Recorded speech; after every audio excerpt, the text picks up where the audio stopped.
नमस्ते everyone, welcome back.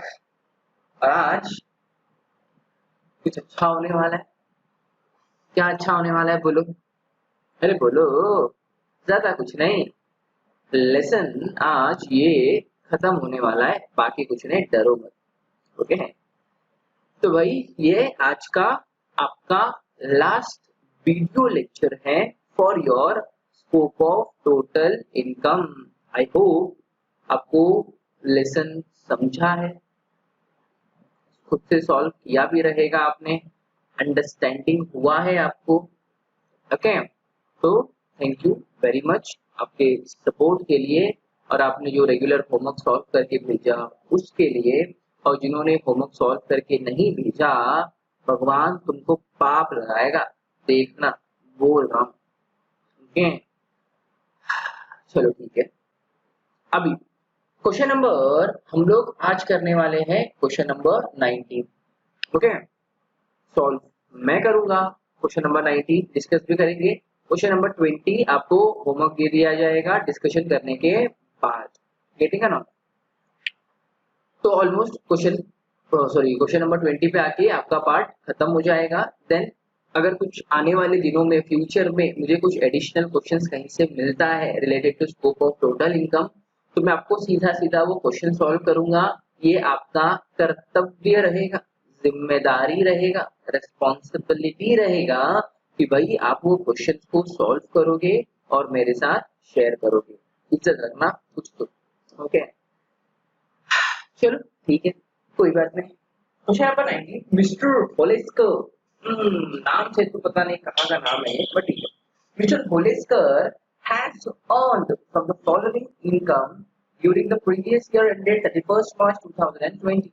Compute his gross total income for assessment year 2020-21, assuming that he is a resident and ordinary resident, resident and but not ordinary resident, and non-resident. Sounding different, you must sound. तो ठीक है, ऊपर का तो भाई भाषणबाजी है, पढ़ लेना। अपना काम का चीज तो यहाँ से शुरू हो रहा है। पहला, मेरे साथ गुनगुनाना है। मेरे साथ आप लोगों को भी आंसर देना है, गुनगुनाना है। क्या गुनगुनाना है कि भाई कितने कॉलम में, एक में, दो में, तीन में, या फिर इंडियन इनकम है, फॉरेन इनकम है। ओके, चलो शुरुआत करें। रेडी हो? Ready, study and go. Payment received in Dubai for services rendered in Japan. अरे मेरे जापानियों, पहला वाला पॉइंट क्या बोलता है कि भाई उसने पेमेंट दुबई में रिसीव किया, जिसका सर्विस जापान में दिया था। मतलब इंडिया का तो नाता ही नहीं। मतलब मतलब क्या हुआ मेरे मित्रों, ये हुआ मेरा फॉरेन इनकम। जैसा नो, हाँ बोलो रे। तो अगर ये फॉरेन इनकम है तो कितने कॉलम में? एक कॉलम में। कितने कॉलम में? एक कॉलम में। बरोबर है? गलत बोला कुछ मैंने? नहीं ना, गलत गलत बोला तो बोलना, शर्माना मत। Amount brought to India out of the past untaxed profit earned in England। याद है तुमको? ये है रेमिटेंस। का है रेमिटेंस। क्यों? इट इज जस्ट ट्रांसफर, और रेमिटेंस माना जाएगा इसको, पास्ट अनटैक्स्ड प्रॉफिट को। और अगर ये रेमिटेंस है तो तीनों कॉलम में टैक्स आ जाएगा। चलो, income from business in Germany. अच्छी बात है। Controlled from India. अरे अरे, कंट्रोल कहाँ से हो रहा है? इंडिया से। इनकम कहाँ पे हो रहा है? जर्मनी में, फॉरेन में। तो भाई नेचर ऑफ इनकम क्या? इनकम तो फॉरेन में हुआ सर, तो नेचर ऑफ इनकम तो फॉरेन हुआ। कितने कॉलम में आएगा? कंट्रोल की बात है, फॉरेन भी है, इंडिया भी है, दो कॉलम में आएगा। आ चुका है ना पहले? हेलो, चलो ठीक है। Interest income earned and received in India. अरे विषय संपला रे, विषय संपला। Nature of income, Indian income. कितने कॉलम में? तीन कॉलम में। क्यों? क्योंकि इनकम इंडिया में कमाया, इंडिया में रिसीव किया। बरोबर। तो मिलता है क्या तुम्हारा? इससे लोग क्या? हाँ, समझ रहे हैं आपको?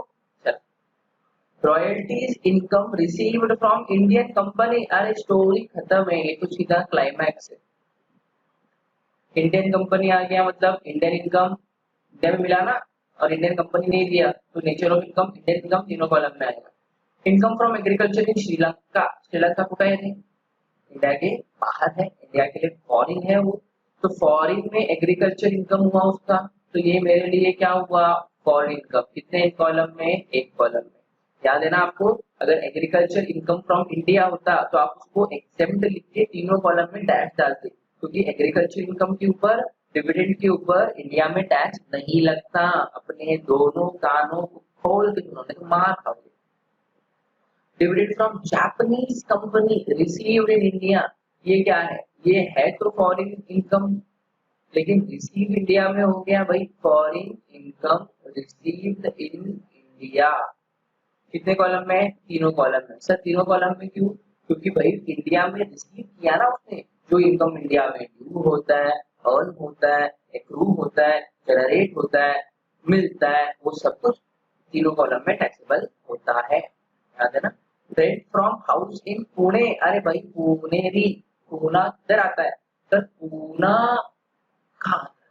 बोलो पूना कहाँ आता है?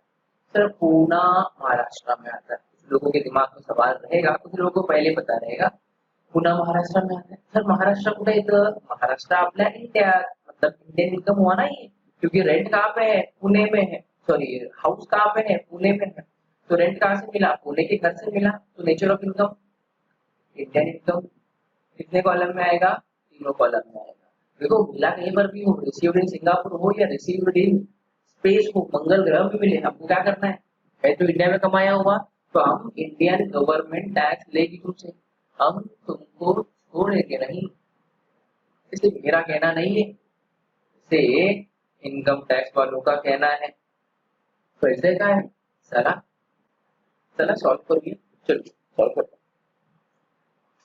तो गाइस मैंने एंट्री किया हुआ है ऑलरेडी, सिर्फ अमाउंट फिल करना बाकी है। मैंने पूरा पर्टिकुलर्स का जो क्वेश्चन में लिखा है वो कॉपी करके रखा है just to save the time. Okay तो शुरुआत करते हैं। सबसे पहला payment received in Dubai for services rendered in Japan. जो पहला वाला केस था अपना, क्या था वो?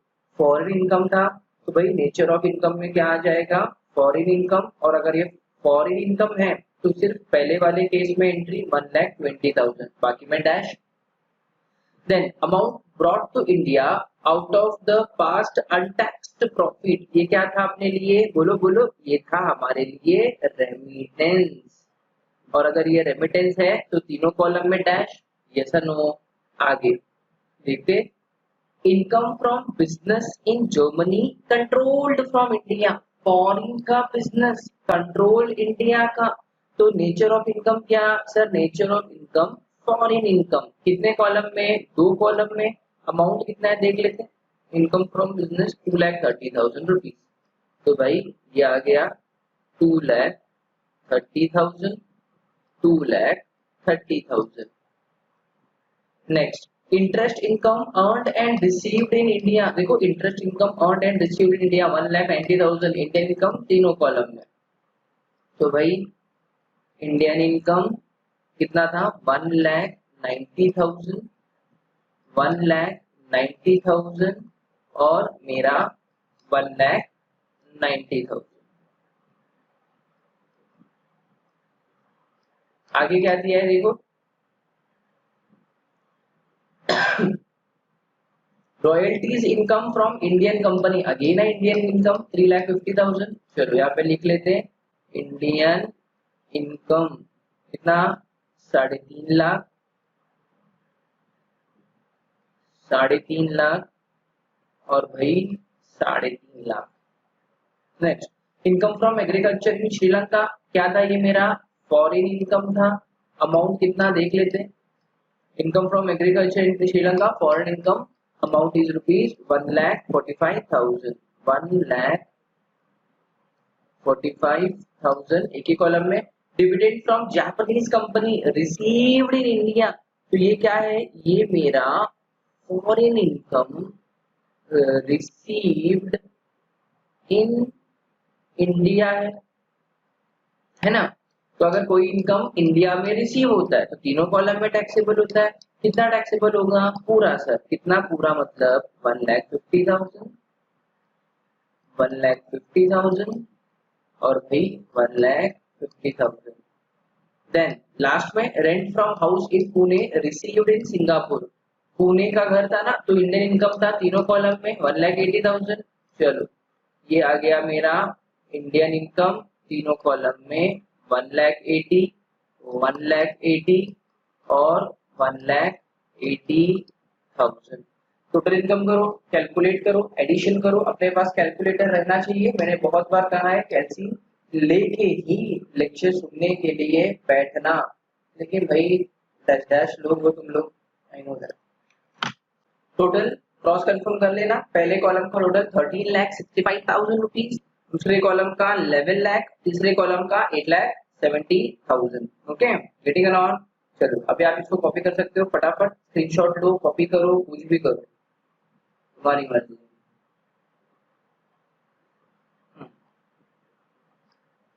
स्क्रीनशॉट ले लो यहाँ पे और आप इसको कॉपी कर लेना, या फिर आप खुद से भी सॉल्व कर सकते हो। सब कुछ तो मैंने डिस्कस किया हुआ ही है, you can do it very easily guys, come on. Okay, चलो अभी अगला क्वेश्चन जो कि होमवर्क रहेगा, deep to assume to every other thing, वही डिस्कस कर लेते हैं। Question number 20, mister Anil has entered the following income during the financial year ended 31st March 2020, compute his gross total income for the assessment year। ठीक है, भाषण बाजी है, अपने को यहाँ पे जाना है। मैं यहाँ पे मार्किंग करा के दे रहा हूँ गाइस, आपको होमवर्क सॉल्व करके शेयर करना है। खुद से अगर करोगे तो और अच्छा है।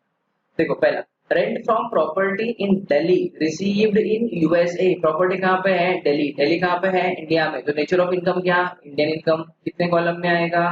तीनों कॉलम में आएगा। Income from business in USA controlled from Delhi. Business कहाँ पे है? फॉरिन में है। कंट्रोल कहाँ से हो रहा है? दिल्ली से, मतलब इंडिया से हो रहा है। मतलब ये फॉरिन इनकम है सर, लेकिन दो में tax. Income from business in Mumbai controlled from USA. क्या हुआ? कुछ लोग जैसे ही कंट्रोल पड़े रहेंगे, मैं पेट लगाता हूँ, मैं लिख के देता हूँ कोई बॉन्ड पेपर पे कि जैसे ही कंट्रोल पड़ा रहेगा, कुछ लोगों ने इसको फॉरेन इनकम मान के दो में लिख लिया रहेगा अभी तक। आई एम श्योर, और अगर आपने ये लिखा है तो आप बहुत बड़े डैश डैश हो। क्वेश्चन आपस से पढ़ो। Income from business in Mumbai. अरे दोस्तों, बिजनेस मुंबई में हो रहा है, कंट्रोल यूएसए से हो रहा है। अरे कंट्रोल कहीं से भी हो, बिजनेस कहाँ का है? मुंबई का। इनकम कहाँ पे हुआ रहेगा? मुंबई में, मतलब इंडिया में इनकम हुआ ना। तो ये मेरा नेचर ऑफ इनकम क्या? ये मेरा nature of income Indian income हुआ ना। और अगर ये इंडियन इनकम हुआ तो तीन में टैक्सेबल। ऐसा नो, कंट्रोल, सिर्फ कंट्रोल को दिमाग में रखो और रखो मत, क्वेश्चन को पढ़ा करो, ये इंपॉर्टेंट रहेगा आपके लिए। गेटिंग? तो ये income from business in Mumbai. Mumbai कहाँ पे है? इंडिया में। बिजनेस कहाँ पे था? इंडिया में। इनकम कहाँ पे हुआ? इंडिया में। तो टैक्सेबल कहाँ पे होगा? इंडिया में। कितने कॉलम में आएगा? तीनों कॉलम में। Simple. Rent from property in USA received there but later remitted to India. What does it mean? इसको पहले इंटरप्रेट करो, इंग्लिश को समझने की कोशिश करो। प्रॉपर्टी कहाँ पे है? यूएसए में। मिला कहाँ पे? रेंट कहाँ पे मिला? यूएसए में ही मिला। उसके बाद उसने इंडिया पैसा ट्रांसफर कर दिया। ओके, अगर ये पास्ट अनटैक्स वाला सब सीन होता तो आप इसको रेमिटेंस मान लेते। ये पास्ट वाला नहीं है, ये करंट ईयर का बात कर रहा है। Getting a not? तो ये क्या है? करंट ईयर में उसको यूएसए में प्रॉपर्टी से रेंट मिला, जो रेंट को उसने यूएसए में रिसीव किया, फिर उसके बाद में उसने वो वाले रेंट को इंडिया भेज दिया। बराबर है? तो भाई इंडिया में रिसीव नहीं हुआ, रिसीव कहाँ पे हुआ? यूएसए में। तो नेचर ऑफ इनकम क्या रहेगा इसका? इसका nature of income foreign income ही रहेगा, टैक्सेबल एक ही में होगा। क्यों एक ही में होगा टैक्सेबल? क्योंकि भाई मिला फॉरेन में ही था, इसलिए एक ही में टैक्सेबल हुआ। Simple.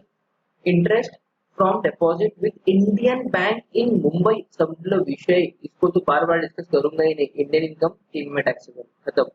Income received in USA for services rendered in India. भाई इंडिया में काम किया, पैसा यूएसए में जाके लिया, शाना है क्या? तो ये तो हमारा इंडियन इनकम है। इंडियन इनकम है ना, तो तीनों में टैक्स। बरोबर? क्यों तीनों में टैक्स? क्योंकि सर्विसेज इंडिया में दिया। ड्यू इनकम कहाँ पे हुआ था? इंडिया में हुआ था। Simple. Income from agriculture in Sri Lanka, ये आया था ऊपर। फॉरेन इनकम एक में taxable. Past untaxed profit earn outside India but brought to India, ये क्या है आपका? ये है आपका रेमिटेंस और टैक्सेबल, तीनों कॉलम में डैश हो जाएगा, तीनों कॉलम में अमाउंट नहीं लिखना है आपको, डैश करना है। सिंपल सा काम है, होमवर्क आप लोग कर सकते हो। यहाँ पे इसको लिख देता हूँ, होमवर्क सॉल्व करना और शेयर करना। एंड इसी के साथ मुझे कहने में बड़ी खुशी हो रही है कि भाई आपका lesson resident and scope of total income ये खत्म हो चुका है। ओके, आई होप आपको ये लेक्चर लेसन समझा रहेगा, इसका ऑब्जेक्टिव समझा रहेगा, कोर ऑब्जेक्टिव मतलब ये एक्ट बनने का रीजन क्या था वो समझा रहेगा, वो समझना ज्यादा जरूरी है। ओके, और आपने सारा होमवर्क सॉल्व किया रहेगा, गलत भी हुआ रहेगा, दैट इज ओके, इंसान गलतियों के बिना नहीं सीखता। लेकिन अगर आपने किया ही नहीं तो वो सबसे बड़ी गलती हो जाएगी जिससे आपको कुछ भी सीखने नहीं मिलेगा। ओके, तो अपने लाइफ में अपने आप को एक्सक्यूज देना बंद करो। कीप इट वेरी सिंपल, अपने आप को एक्सक्यूज दोगे तो लाइफ में कभी नहीं ग्रो कर पाओगे, कभी नहीं, नेवर इन योर लाइफ आप अपने लाइफ में फेल हो चुके हो। गलत मत सोचना मेरे बारे में guys, keep it very clear, don't go for excuses in your life. You have many things to do, so concentrate on certain things. Getting? चलो, तो मैं आपको एक छोटा सा सम अप करके बताता हूँ कि आपने इसमें सीखा क्या था। सबसे पहले हमने शुरुआत कहाँ से किया था? हमने सबसे पहले शुरुआत किया था पर्सन से। एक छोटा सा रिविजन बता रहा हूँ। पर्सन आइदर रेसिडेंट होता है, बराबर है, या फिर पर्सन नॉन रेसिडेंट होता। रेसिडेंट बनने के दो कंडीशंस, दोनों में से कोई एक, मतलब एक 182 डेज वाला,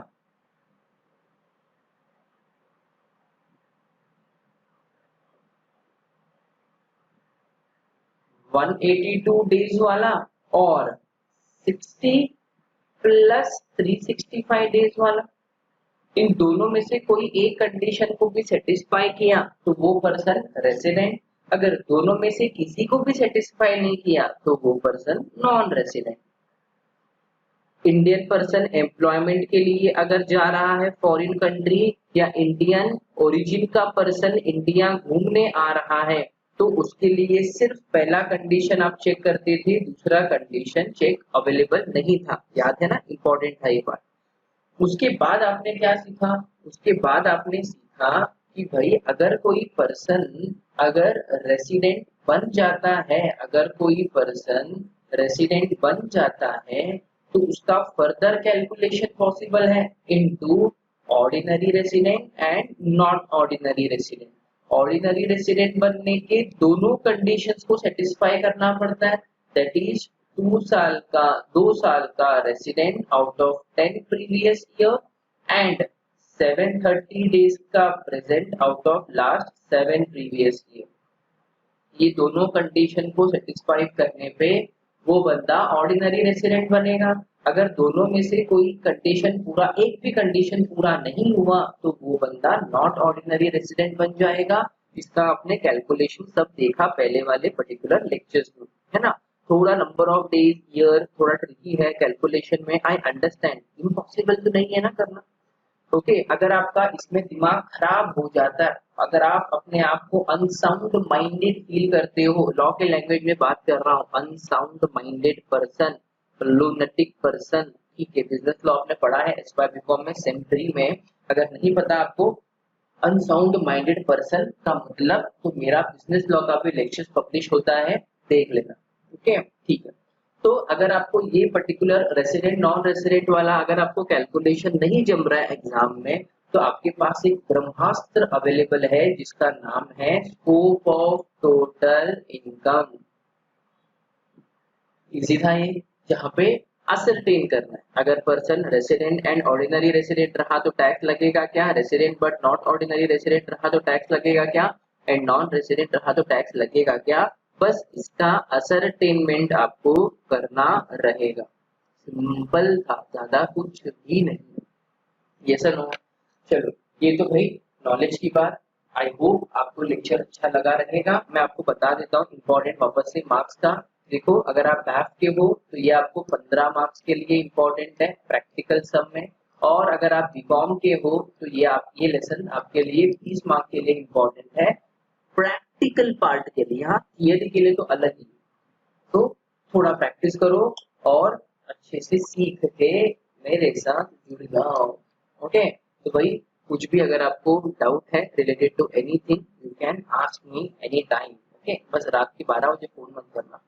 ये होमवर्क है, इसका स्क्रीनशॉट लेके कॉपी करके सॉल्व करके मेरे साथ शेयर करना। हम लोग जल्द ही मिलेंगे हमारे अगली वीडियो लेक्चर्स के साथ, नए लेसन के साथ। ओके, मैं आपको सोच रहा हूँ कि भाई अगर हम डिजिटल मोड अप्लाई यूज कर ही रहे हैं तो मैं आपको एक दिन इनकम टैक्स में, आपके इनकम टैक्स के वेबसाइट पे आपके पैन कार्ड को रजिस्टर कैसे करना है, आप अपने आप को रजिस्टर कैसे कर सकते हो, आप अपने आधार कार्ड के नंबर को पैन कार्ड से कैसे लिंक कर सकते हो, उसका मैं आपको एक दिन नॉलेज बता के दूंगा, सिखा के दूंगा। इसी लेक्चर्स में के बीच में ही सिखा के दूंगा।